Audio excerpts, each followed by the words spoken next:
they'd been a middling team, if they'd been, around sixth, and and they were slowly sort of going down, and maybe the playing group had been there for a while, and you kind of change the coach, and you have a season or two of not great, then you back up again. That's understandable, but I don't know. I keep pointing to the fact that I know they weren't.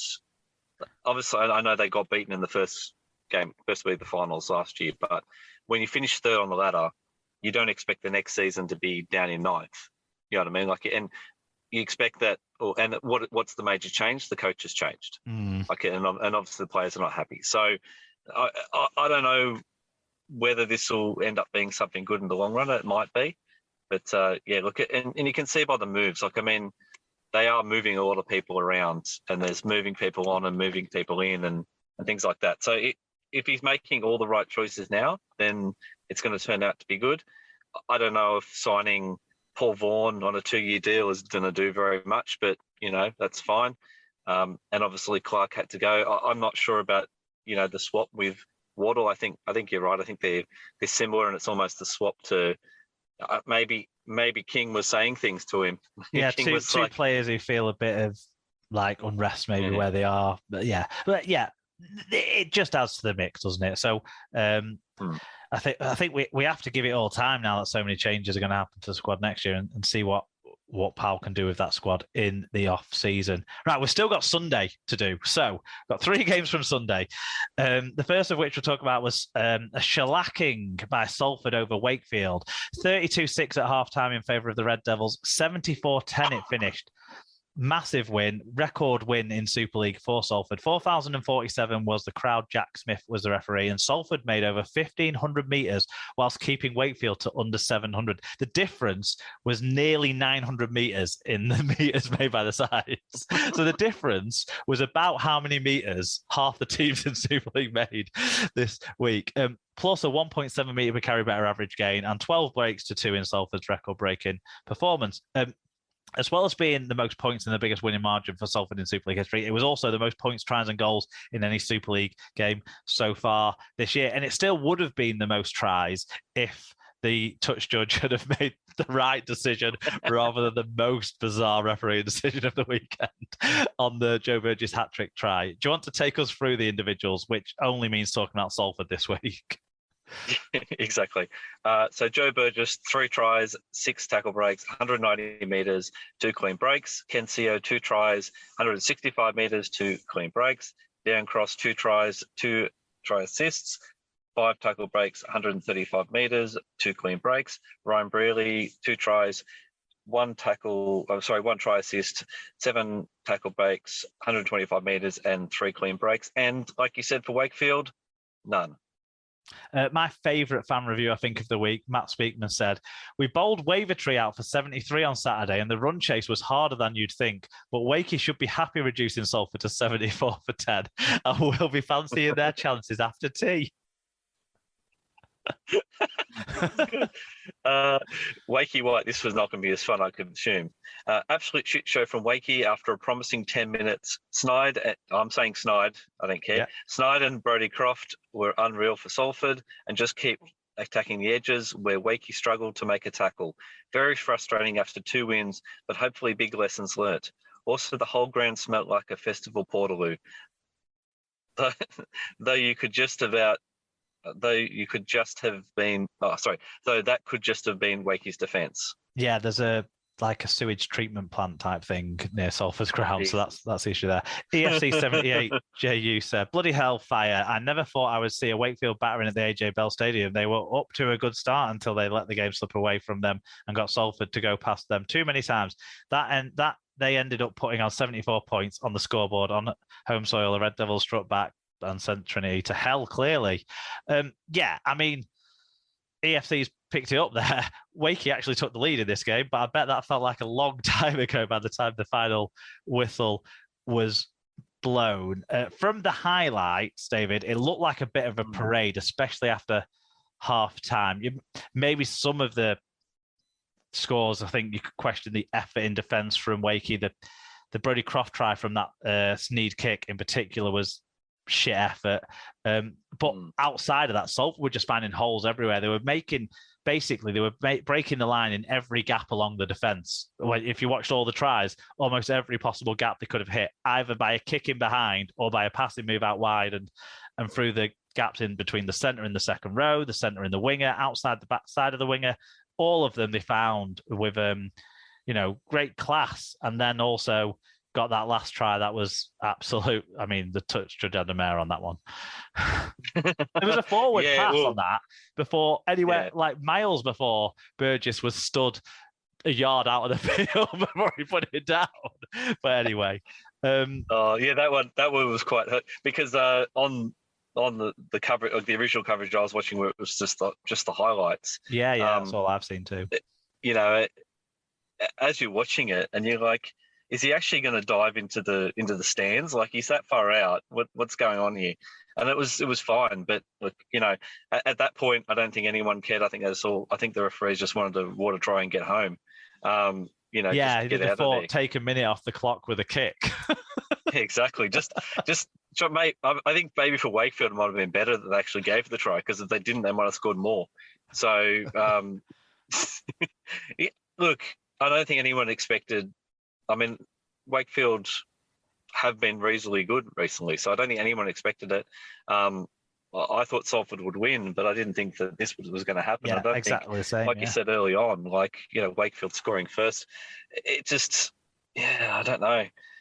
I really don't know with Wakefield. It's like maybe it's just the opposition to come against, and maybe just Salford clicked one day. So that does happen. So I think there was a lot of points though.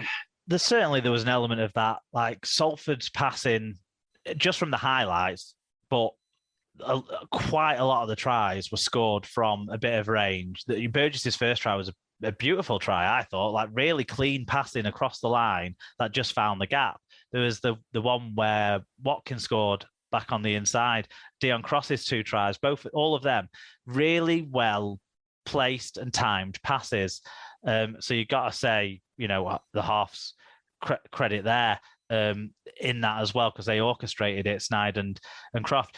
Has anyone, like, Salford aren't a fashionable club? They're not on TV a lot and stuff like that. Has anyone in Australia paid any notice to the accolades Brodie Croft's getting in what is really an average Salford side? Because he really is putting in a lot of strong performances. Well, okay, so I'm probably the only one paying any attention to Brodie Croft.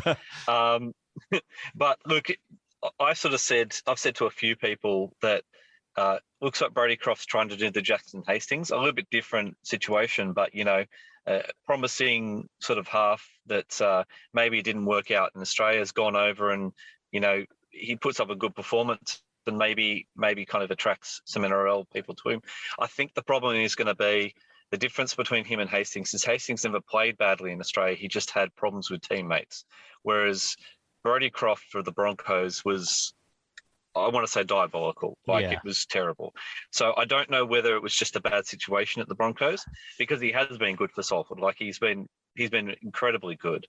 I think if he keeps doing this, and maybe he does it for a couple of seasons, and maybe they might have a look at it and go, all right, well, he's worked it out. But yeah, look, I just don't know. I feel like the stain of what happened with the Broncos, because it was basically to the point with the Broncos where, I mean, it's not often that the Melbourne Storm move on from someone so easily, and they did with Croft. And then he went to the Broncos, and he was supposed to, reinvigorate this Broncos team that were no good, and like, he seemed like an anchor more than anything else.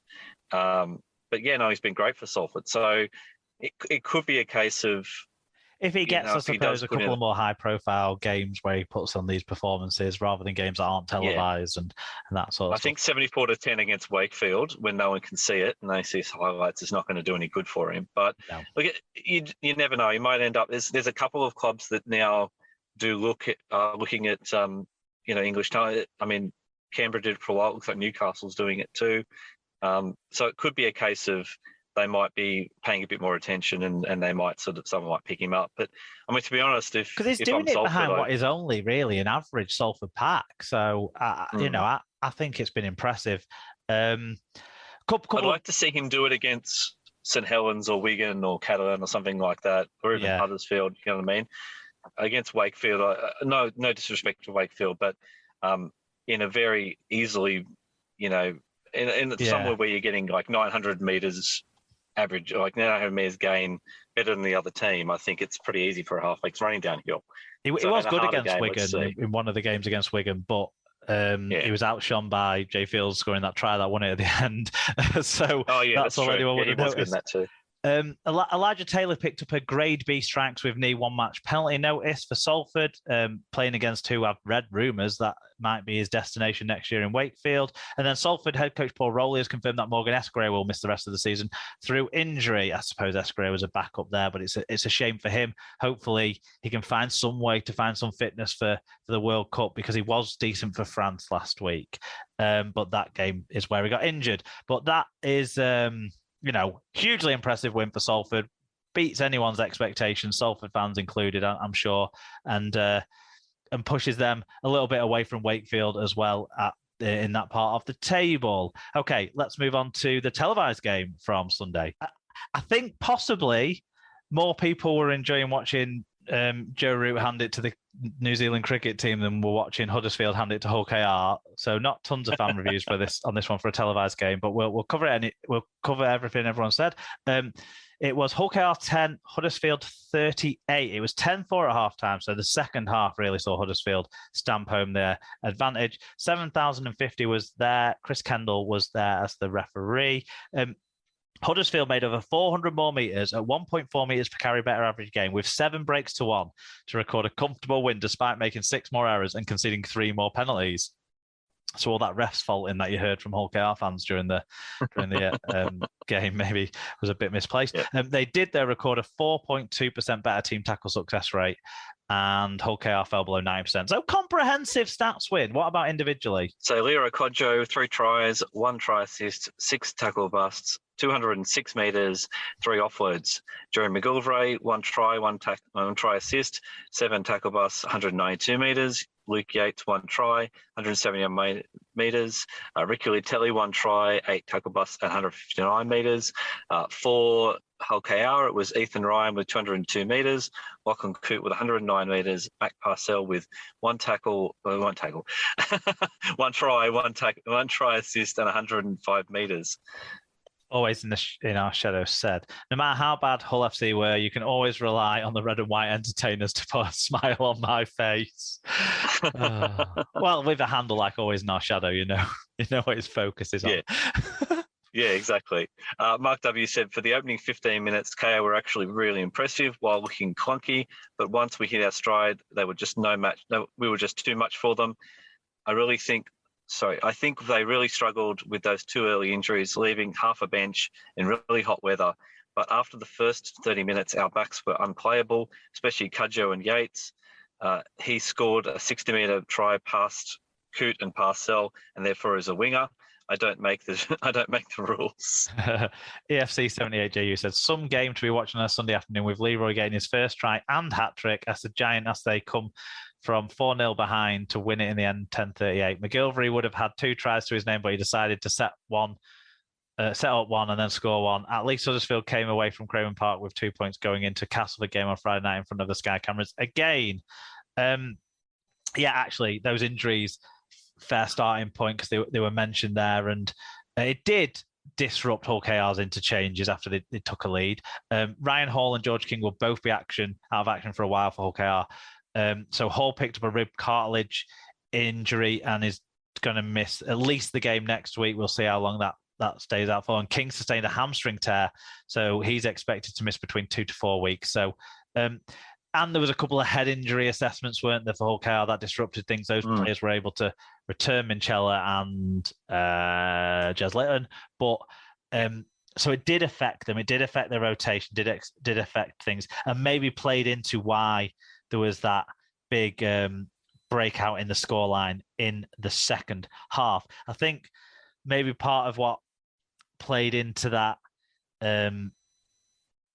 too was the platform Huddersfield had set after that early error and that try that they conceded off the back of that. Really, from the point of the no try, which Hull KR fans looking at a big screen in a ground probably the big stream was swaying as well. That's how windy it was. Thought they had a perfectly clear view of, but to me, Frankie Halton